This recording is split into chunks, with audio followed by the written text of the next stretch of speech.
سورة الملك مكية. بسم الله الرحمن الرحيم. تبارك الذي بيده الملك وهو على كل شيء قدير، الذي خلق الموت والحياة ليبلوكم أيكم أحسن عملا وهو العزيز الغفور، الذي خلق 7 سماوات طباقا ما ترى في خلق الرحمن من تفاوت، فارجع البصر هل ترى من فطور، ثم ارجع البصر كرتين ينقلب إليك البصر خاسئا وهو حسير، ولقد زينا السماء الدنيا بمصابيح وجعلناها رجوما للشياطين وأعتدنا لهم عذاب السعير، وللذين كفروا بربهم عذاب جهنم وبئس المصير، إذا ألقوا فيها سمعوا لها شهيقا وهي تفور تكاد تميز من الغيظ، كلما ألقي فيها فوج سألهم خزنتها ألم يأتكم نذير، قالوا بلى قد جاءنا نذير فكذبنا وقلنا ما نزل الله من شيء إن أنتم إلا في ضلال كبير، وقالوا لو كنا نسمع أو نعقل ما كنا في أصحاب السعير، فاعترفوا بذنبهم فسحقا لأصحاب السعير، إن الذين يخشون ربهم بالغيب لهم مغفرة وأجر كبير، وأسروا قولكم أو اجهروا به إنه عليم بذات الصدور، ألا يعلم من خلق وهو اللطيف الخبير، هو الذي جعل لكم الأرض ذلولا فامشوا في مناكبها وكلوا من رزقه وإليه النشور، أأمنتم من في السماء أن يخسف بكم الأرض فإذا هي تمور، أم أمنتم من في السماء أن يرسل عليكم حاصبا، فستعلمون كيف نذير، ولقد كذب الذين من قبلهم فكيف كان نكير، أولم يروا إلى الطير فوقهم صافات ويقبض ما يمسكهن إلا الرحمن إنه بكل شيء بصير، أمن هذا الذي هو جند لكم ينصركم من دون الرحمن إن الكافرون إلا في غرور، أمن هذا الذي يرزقكم إن أمسك رزقه بل لجوا في عتو ونفور، أفمن يمشي مكبا على وجهه أهدى أمن يمشي سويا على صراط مستقيم، قل هو الذي أنشأكم وجعل لكم السمع والأبصار والأفئدة قليلا ما تشكرون، قل هو الذي ذرأكم في الأرض وإليه تحشرون، ويقولون متى هذا الوعد إن كنتم صادقين، قل إنما العلم عند الله وإنما أنا نذير مبين فلما رأوه زلفة سيئت وجوه الذين كفروا وقيل هذا الذي كنتم به تدعون قل أرأيتم إن أهلكني الله ومن معي أو رحمنا فمن يجير الكافرين من عذاب أليم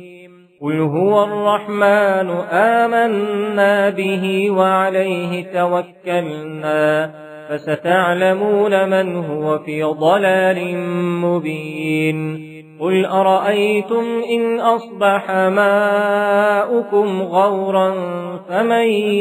يأتيكم بماء معين. سورة القلم مكية. بسم الله الرحمن الرحيم. نون والقلم وما يسطرون ما أنت بنعمة ربك بمجنون وإن لك لأجرا غير ممنون وإنك لعلى خلق عظيم فستبصر ويبصرون بأيكم المفتون إن ربك هو أعلم بمن ضل عن سبيله وهو أعلم بالمهتدين فلا تطع المكذبين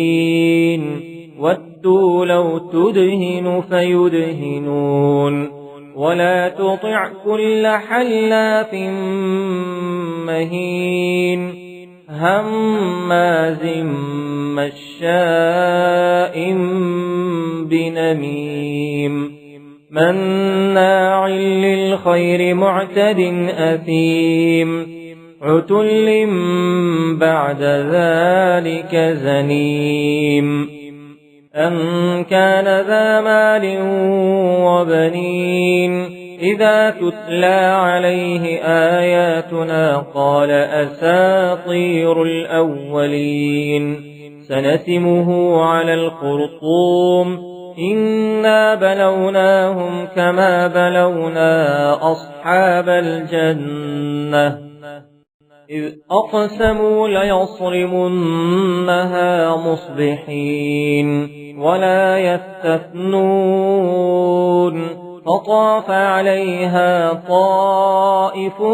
من ربك وهم نائمون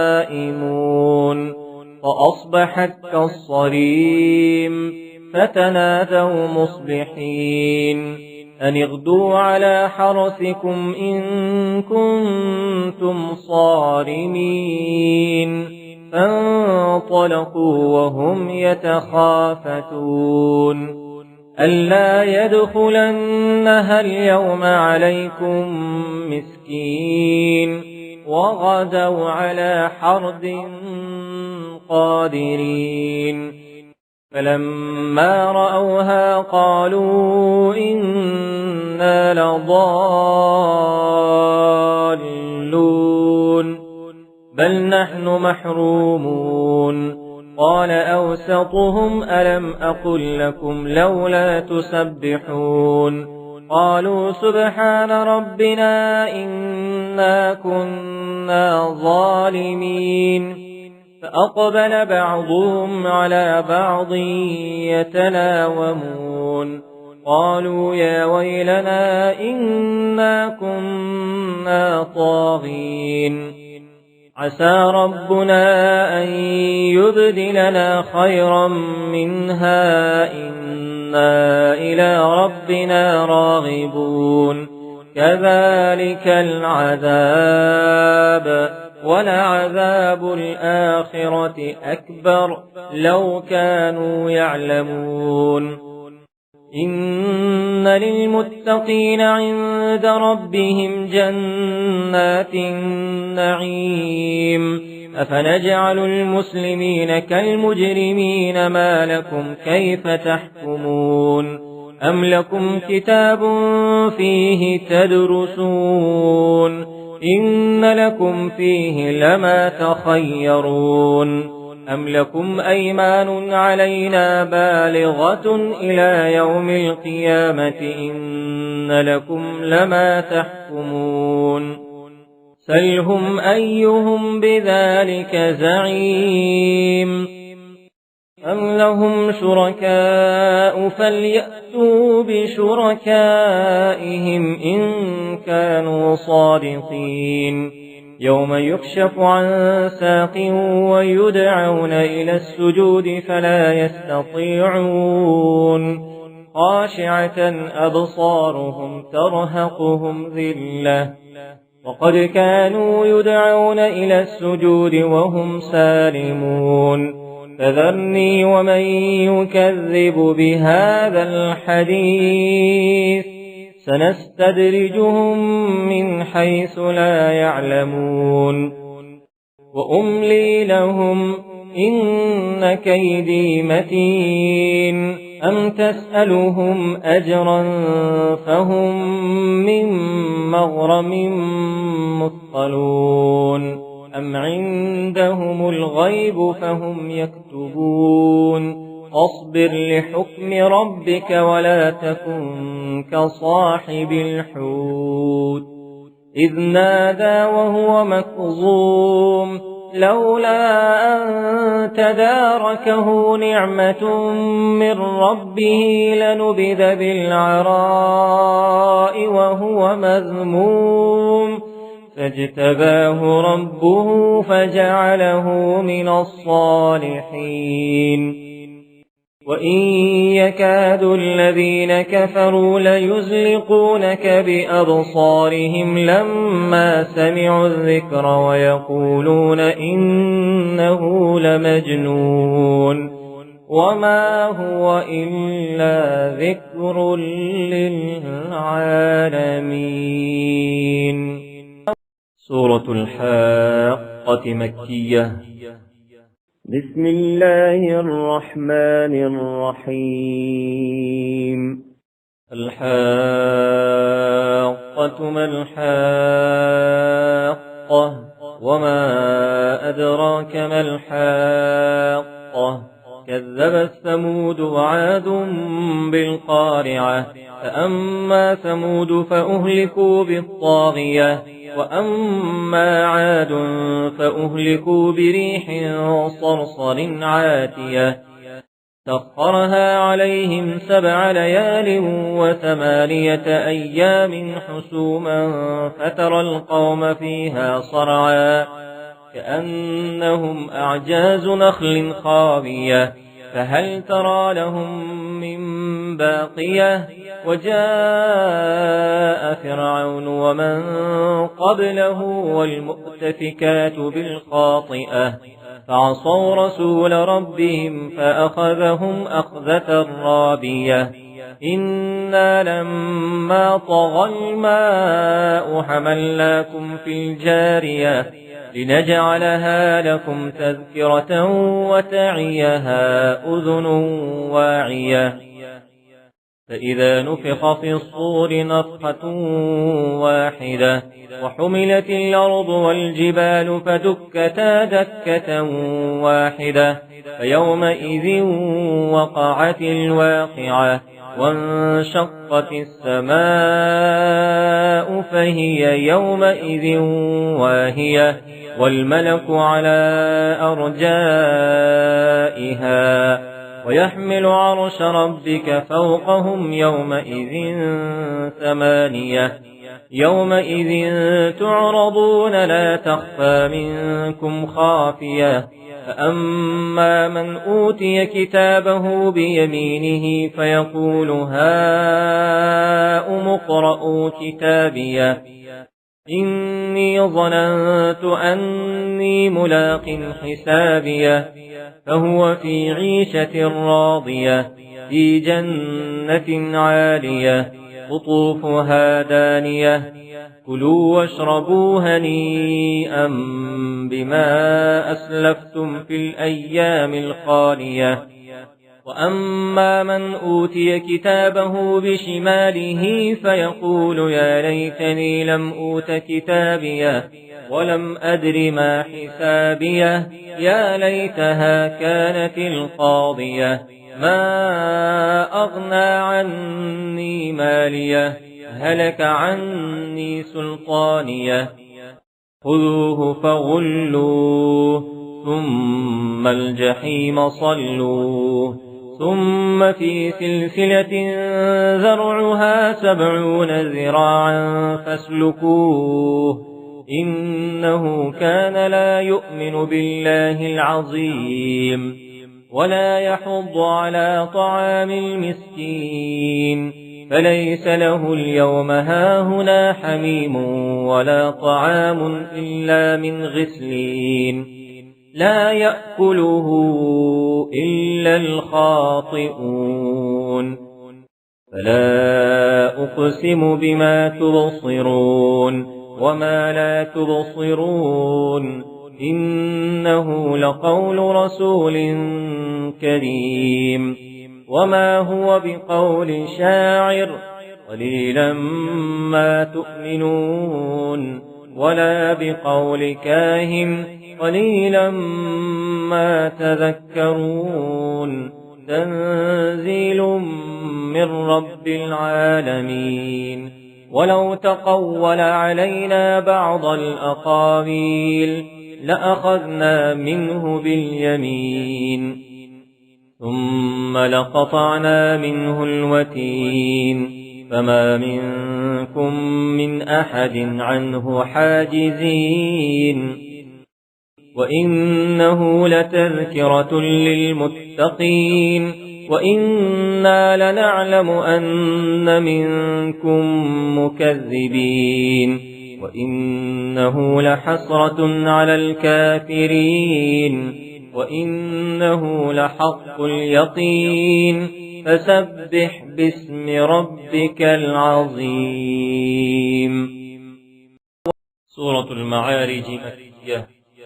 بسم الله الرحمن الرحيم. سأل سائل بعذاب واقع للكافرين ليس له دافع من الله ذي المعارج تعرج الملائكة والروح إليه في يوم كان مقداره 50,000 سنة فاصبر صبرا جميلا إنهم يرونه بعيدا ونراه قريبا يوم تكون السماء كالمهل وتكون الجبال كالعهن ولا يسأل حميم حميما يبصرونهم يود المجرم لو يفتدي من عذاب يومئذ ببنيه وصاحبته وأخيه وفصيلته التي تؤويه ومن في الأرض جميعا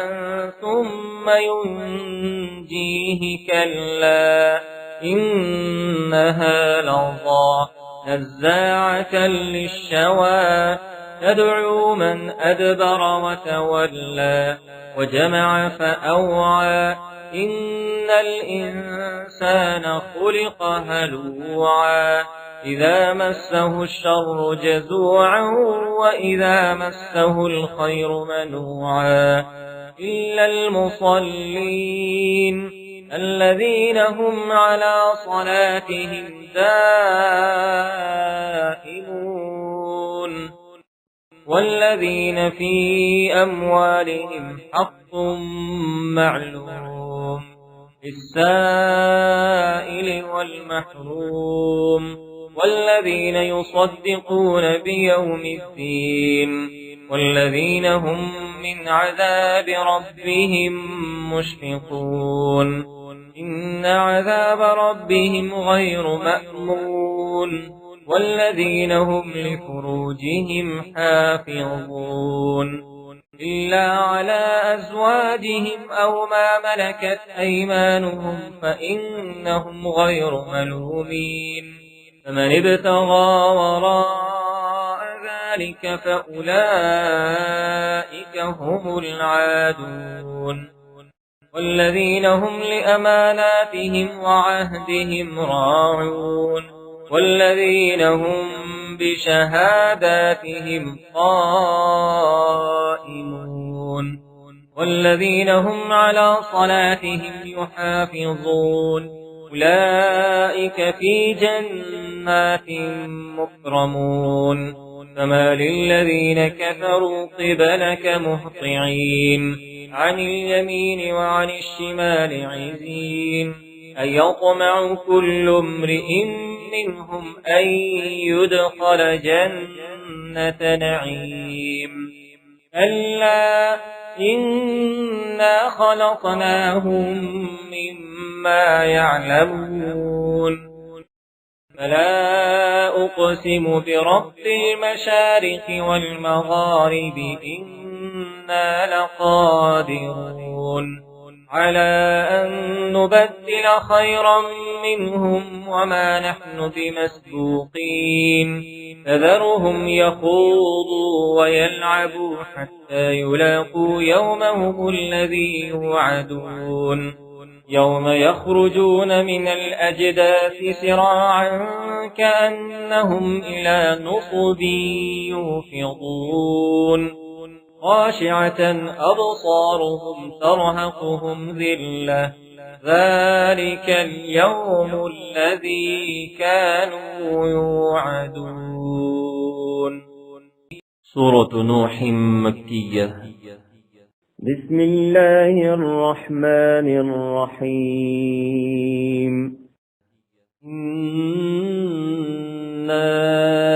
أرسلنا نوحا إلى قومه أن أنذر قومك من قبل أن يأتيهم عذاب أليم قال يا قوم إني لكم نذير مبين أن اعبدوا الله واتقوه وأطيعون يغفر لكم من ذنوبكم ويؤخركم إلى أجل مسمى إن أجل الله إذا جاء لا يؤخر لو كنتم تعلمون قال رب إني دعوت قومي ليلا ونهارا فلم يزدهم دعائي إلا فرارا وإني كلما دعوتهم لتغفر لهم جعلوا أصابعهم في آذانهم واستغشوا ثيابهم وأصروا واستكبروا استكبارا ثم إني دعوتهم جهارا ثم إني أعلنت لهم وأسررت لهم إسرارا فقلت استغفروا ربكم إنه كان غفارا يرسل السماء عليكم مدرارا ويمددكم بأموال وبنين ويجعل لكم جنات ويجعل لكم أنهارا ما لكم لا ترجون لله وقارا وقد خلقكم أطوارا ألم تروا كيف خلق الله 7 سماوات طباقا وجعل القمر فيهن نورا وجعل الشمس سراجا والله أنبتكم من الأرض نباتا ثم يعيدكم فيها ويخرجكم إخراجا والله جعل لكم الأرض بساطا لتسلكوا منها سبلا فجاجا قال نوح رب إنهم عصوني واتبعوا من لم يزده ماله وولده إلا خسارا ومكروا مكرا كبارا وقالوا لا تذرن آلهتكم ولا تذرن ودا ولا سواعا ولا يغوث ويعوق ونسرا وقد أضلوا كثيرا ولا تزد الظالمين إلا ضلالا مما خطيئاتهم أغرقوا فأدخلوا نارا فلم يجدوا لهم من دون الله أنصارا وقال نوح رب لا تذر على الأرض من الكافرين ديارا إنك إن تذرهم يضلوا عبادك ولا يلدوا إلا فاجرا كفارا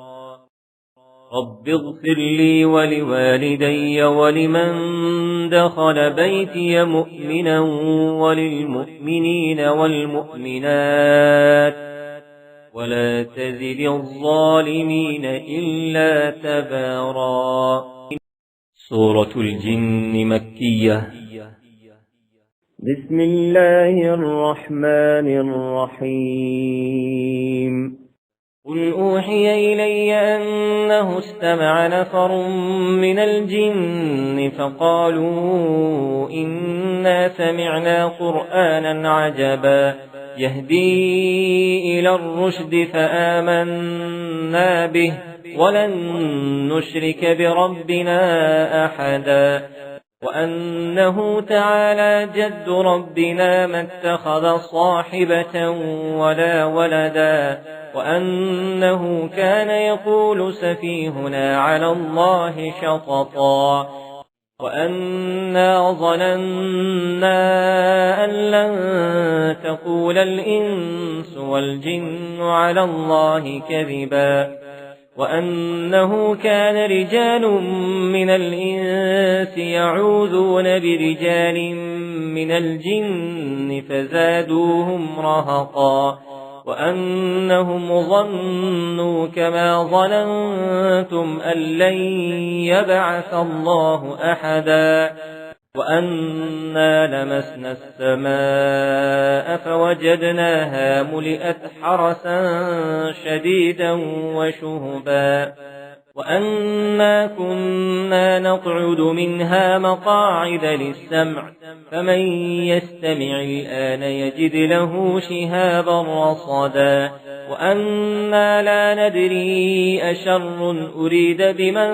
في الأرض أم أراد بهم ربهم رشدا وأنا منا الصالحون ومنا دون ذلك كنا طرائق قددا وأنا ظننا أن لن نعجز الله في الأرض ولن نعجزه هربا وأنا لما سمعنا الهدى آمنا به فمن يؤمن بربه فلا يخاف بخسا ولا رهقا وأنا منا المسلمون ومنا القاسطون فمن أسلم فأولئك تحروا رشدا وأما القاسطون فكانوا لجهنم حطبا وأن لو استقاموا على الطريقة لأسقيناهم ماء غدقا لنفتنهم فيه ومن يعرض عن ذكر ربه يسلكه عذابا صعدا وأن المساجد لله فلا تدعوا مع الله أحدا وأنه لما قام عبد الله يدعوه كادوا يكونون عليه لبدا قل إنما أدعو ربي ولا أشرك به أحدا قل إني لا أملك لكم ضرا ولا رشدا قل إني لن يجيرني من الله أحد ولن أجد من دونه ملتحدا إلا بلاغا من الله ورسالاته ومن يعص الله ورسوله فإن له نار جهنم خالدين فيها أبدا حتى إذا رأوا ما يوعدون فسيعلمون من أضعف ناصرا وأقل عددا قل إن أدري أقريب ما توعدون أم يجعل له ربي أمدا عالم الغيب فلا يظهر على غيبه أحدا إلا من ارتضى من رسول فإنه يسلك من بين يديه ومن خلفه رصدا يعلم أن قد أبلغوا رسالات ربهم وأحاط بما لديهم وأحصى كل شيء عددا. سورة المزمل مكية. بسم الله الرحمن الرحيم. يا أيها المزمل قم الليل إلا قليلا نصفه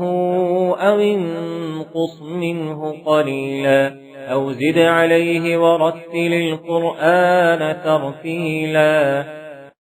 إنا سنلقي عليك قولا ثقيلا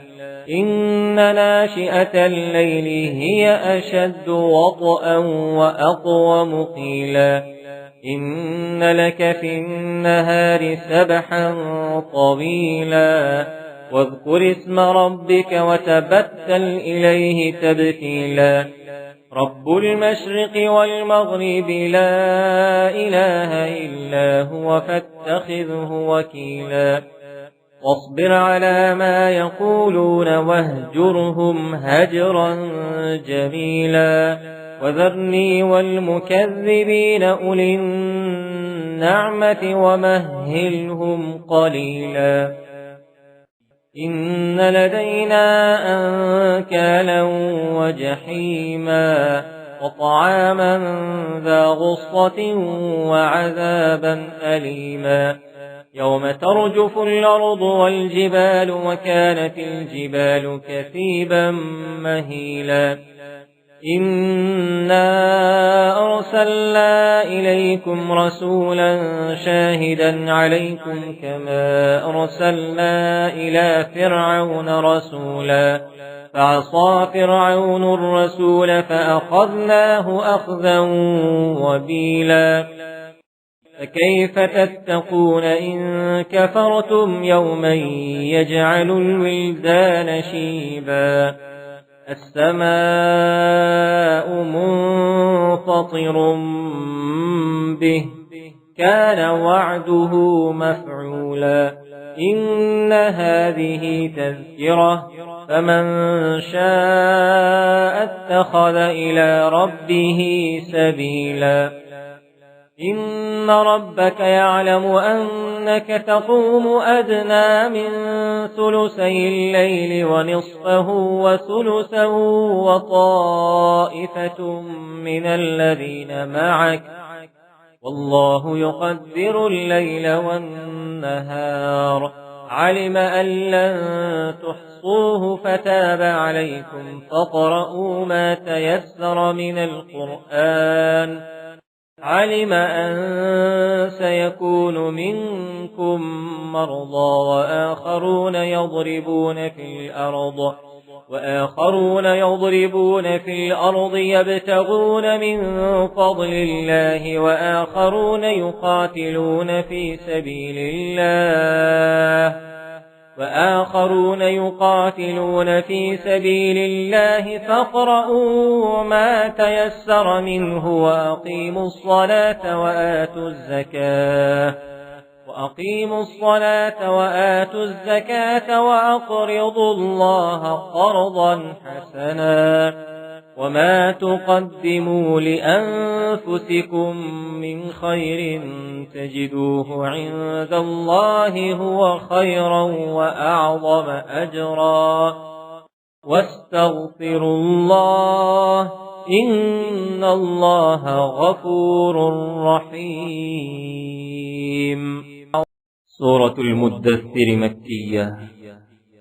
بسم الله الرحمن الرحيم. يا أيها المدثر قم فأنذر وربك فكبر وثيابك فطهر والرجز فاهجر ولا تمنن تستكثر ولربك فاصبر. فإذا نقر في الناقور فذلك يومئذ يوم عسير على الكافرين غير يسير. ذرني ومن خلقت وحيدا وجعلت له مالا ممدودا وبنين شهودا ومهدت له تمهيدا ثم يطمع أن أزيد كلا إنه كان لآياتنا عنيدا سأرهقه صعودا إنه فكر وقدر فقتل كيف قدر ثم قتل كيف قدر ثم نظر ثم عبس وبسر ثم أدبر واستكبر فقال إن هذا إلا سحر يؤثر إن هذا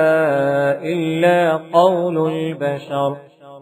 سأصليه سقر وما أدراك ما سقر لا تبقي ولا تذر لواحة للبشر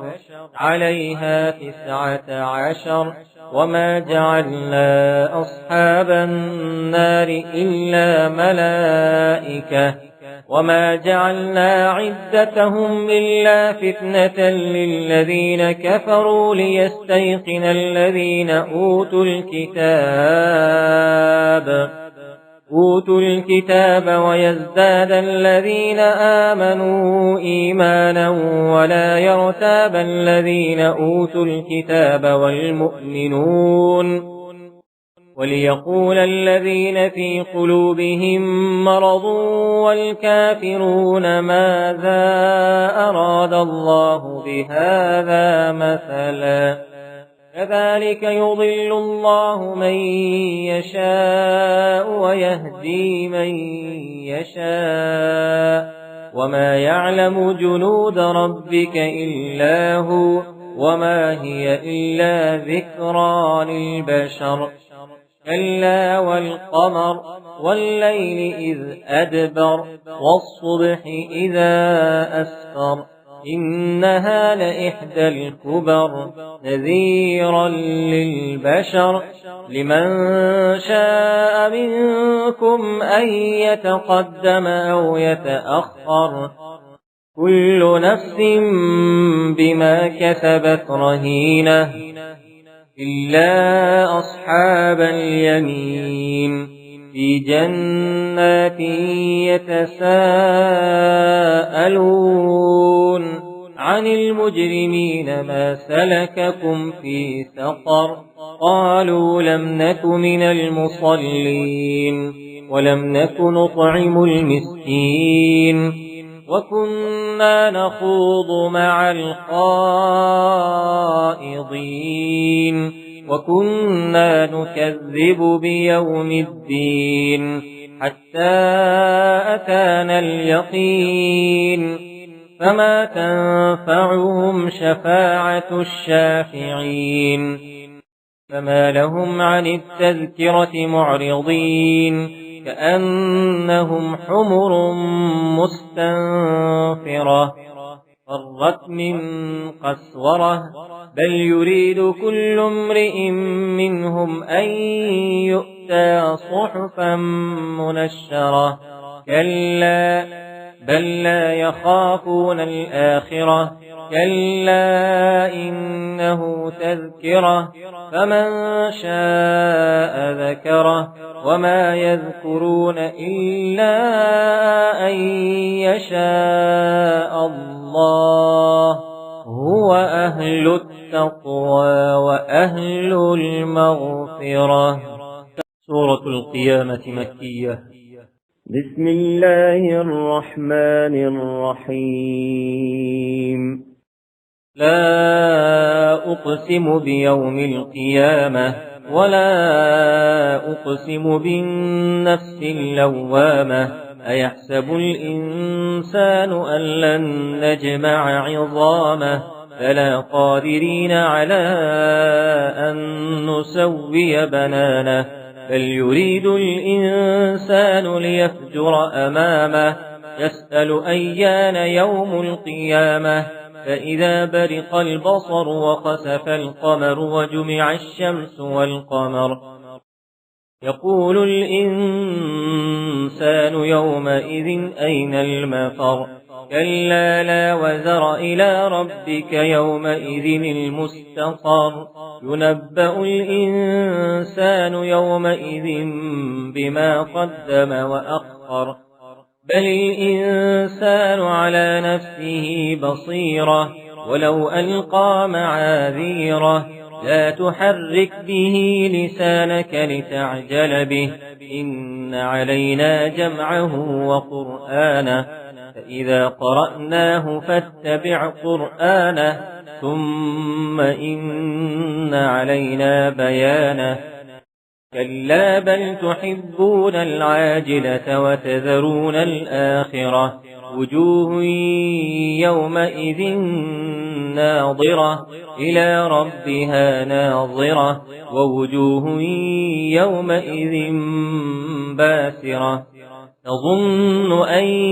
يفعل بها فاقرة كلا إذا بلغت التراقي وقيل من راق وظن أنه الفراق والتفت الساق بالساق إلى ربك يومئذ المساق فلا صدق ولا صلى ولكن كذب وتولى ثم ذهب إلى أهله يتمطى أولى لك فأولى ثم أولى لك فأولى أيحسب الإنسان أن يترك سدى ألم يك نطفة من مني يمنى ثم كان علقة فخلق فسوى فجعل منه الزوجين الذكر والأنثى أليس ذلك بقادر على أن يحيي الموتى. سورة الدهر مدنية. بسم الله الرحمن الرحيم. هل أتى على الإنسان حين من الدهر لم يكن شيئا مذكورا إنا خلقنا الإنسان من نطفة أمشاج نبتليه فجعلناه سميعا بصيرا إنا هديناه السبيل إما شاكرا وإما كفورا إنا أعتدنا للكافرين سلاسل وأغلالا وسعيرا إن الأبرار يشربون من كأس كان مزاجها كافورا عينا يشرب بها عباد الله يفجرونها تفجيرا يوفون بالنذر ويخافون يوما كان شره مستطيرا ويطعمون الطعام على حبه مسكينا ويتيما وأسيرا إنما نطعمكم لوجه الله لا نريد منكم جزاء ولا شكورا إنا نخاف من ربنا يوما عبوسا قمطريرا فوقاهم الله شر ذلك اليوم ولقاهم نضرة وسرورا وجزاهم بما صبروا جنة وحريرا متكئين فيها على الأرائك لا يرون فيها شمسا ولا زمهريرا ودانية عليهم ظلالها وذللت قطوفها تذليلا ويطاف عليهم بآنية من فضة وأكواب كانت قوارير من فضة قدروها تقديرا ويسقون فيها كأسا كان مزاجها زنجبيلا عينا فيها تسمى سلسبيلا ويطوف عليهم ولدان مخلدون إذا رأيتهم حسبتهم لؤلؤا منثورا وإذا رأيت ثم رأيت نعيما وملكا كبيرا عاليهم ثياب سندس خضر وإستبرق وحلوا أساور من فضة وسقاهم ربهم شرابا طهورا إن هذا كان لكم جزاء وكان سعيكم مشكورا إنا نحن نزلنا عليك القرآن تنزيلا فاصبر لحكم ربك ولا تطع منهم آثما أو كفورا واذكر اسم ربك بكرة وأصيلا ومن الليل فاسجد له وسبحه ليلا طويلا إن هؤلاء يحبون العاجلة ويذرون وراءهم يوما ثقيلا نحن خلقناهم وشددنا أسرهم وإذا شئنا بدلنا أمثالهم تبديلا إن هذه تذكرة فمن شاء اتخذ إلى ربه سبيلا وما تشاءون إلا أن يشاء الله إن الله كان عليما حكيما يدخل من يشاء في رحمته والظالمين أعد لهم عذابا أليما سورة المرسلات مكية بسم الله الرحمن الرحيم والمرسلات عرفا فالعاصفات عصفا والناشرات نشرا فالفارقات فرقا فالملقيات ذكرا عذرا أو نذرا إنما توعدون لواقع فإذا النجوم طمست وإذا السماء فرجت وإذا الجبال نسفت وإذا الرسل أقتت لأي يوم أجلت ليوم الفصل وما أدراك ما يوم الفصل ويل يومئذ للمكذبين ألم نهلك الأولين ثم نتبعهم الآخرين كذلك نفعل بالمجرمين ويل يومئذ للمكذبين ألم نخلقكم من ماء مهين فجعلناه في قرار مكين إلى قدر معلوم فقدرنا فنعم القادرون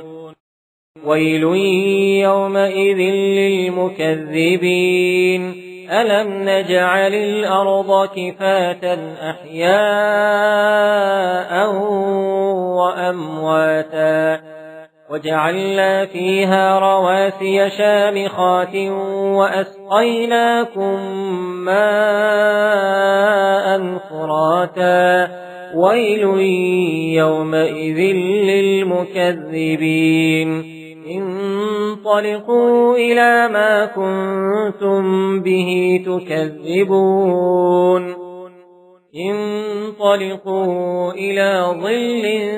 ذي 3 شعب لا ظليل ولا يغني من اللهب إنها ترمي بشرر كالقصر كأنه جمالة صفر ويل يومئذ للمكذبين هذا يوم لا ينطقون ولا يؤذن لهم فيعتذرون ويل يومئذ للمكذبين هذا يوم الفصل جمعناكم والأولين فإن كان لكم كيد فكيدون ويل يومئذ للمكذبين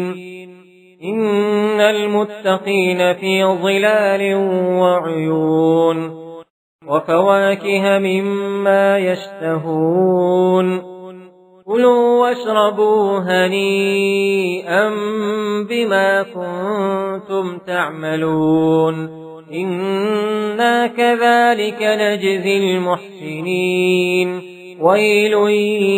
يومئذ للمكذبين كلوا وتمتعوا قليلا إنكم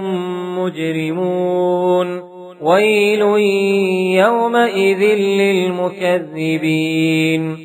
وإذا قيل لهم اركعوا لا يركعون ويل يومئذ للمكذبين فبأي حديث بعده يؤمنون। हेलो दोस्तों, अगर आपको ये वीडियो पसंद आया हो तो वीडियो को लाइक करें और अपने दोस्तों से शेयर करें। नए वीडियो का नोटिफिकेशन पाने के लिए चैनल को सब्सक्राइब करें और घंटी के आइकन को दबा दें। आप हमारे एंड्रॉयड और iOS एप्लीकेशन को नीचे डिस्क्रिप्शन में दिए गए लिंक से भी इंस्टॉल कर सकते हैं।